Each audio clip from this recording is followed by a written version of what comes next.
सोचिए घर है, घर के अंदर रहने वाले लोग बदल गए हैं, लेकिन घर के कागजों पर नाम अभी भी पुराना ही लिखा है। ये कहानी थी भारत की 15 अगस्त 1947 के बाद। 15 अगस्त 1947 को भारत आजाद हुआ, ब्रिटिश राज खत्म हुआ। लेकिन सच ये है कि उस दिन भारत रिपब्लिक नहीं बना, गणतंत्र नहीं बना, भारत बना डोमिनियन ऑफ इंडिया। मतलब ब्रिटिश किंग जॉर्ज अभी भी इंडिया के कॉन्स्टिट्यूशनल हेड ऑफ स्टेट थे, और जो किंग का रिप्रेजेंटेटिव इंडिया में होता था उसे हम कहते थे गवर्नर जनरल। पहले गवर्नर जनरल लॉर्ड माउंटबेटन, फिर सी राजगोपालाचारी, पहले और आखिरी इंडियन। सिंबॉलिकली ये बहुत बड़ा पॉइंट था कि देश आजाद था पर दस्तावेज अभी भी क्राउन के नाम पर थे। 1947 से और 1950 के पीरियड में जो भारत चल रहा था वो चल रहा था गवर्नमेंट ऑफ इंडिया एक्ट 1935 के तहत। ये वही लॉ था जो ब्रिटिश पार्लियामेंट ने बनाया था। कॉन्स्टिट्यूशन तब तक रेडी नहीं था। सिस्टम कुछ ऐसा था, प्राइम मिनिस्टर और कैबिनेट रियल पावर चलाते हैं, लेकिन कॉन्स्टिट्यूशनल अथॉरिटी क्राउन के नाम पर थी। हर लॉ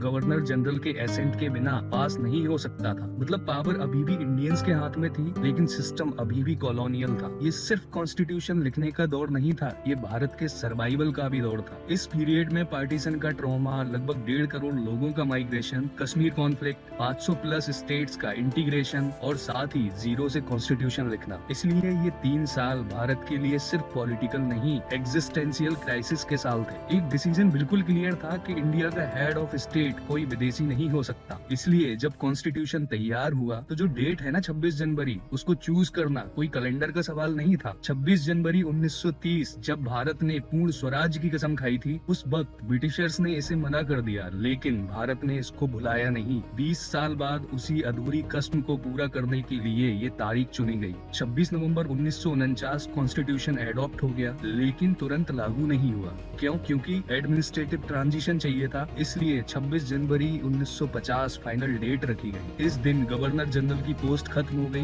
ब्रिटिश क्राउन का रोल खत्म हो गया और डॉक्टर राजेंद्र प्रसाद बने भारत के पहले राष्ट्रपति, और भारत बना सोवरेन डेमोक्रेटिक रिपब्लिक। अब कोई किंग नहीं, कोई विदेशी अथॉरिटी नहीं, कॉन्स्टिट्यूशन सबसे ऊपर। 26 जनवरी की परेड सिर्फ टैंक्स और झांकी नहीं होती, ये एक संदेश होता है। अब हम अपना देश खुद चलाते हैं और हमारा सिस्टम किसी एम्पायर से नहीं बल्कि संविधान से चलता है। जिस संविधान की शुरुआत किसी राजा के नाम से नहीं, शुरुआत होती है we the people of India से। 15 अगस्त 1947 ब्रिटिश रूल खत्म, 26 जनवरी 1950 ब्रिटिश सिस्टम खत्म। इसलिए रिपब्लिक डे सिर्फ एक जश्न नहीं, ये कॉलोनियल एग्जिट का फाइनल चैप्टर है। आज जब हम अपने लॉज खुद बनाते हैं, अपने प्रेसिडेंट खुद चुनते हैं और दुनिया में अपनी आवाज रखते हैं, तो याद रखिए ये सब पॉसिबल हुआ 26 जनवरी 1950 की वजह से। और लास्ट में आप सबको हैप्पी रिपब्लिक डे।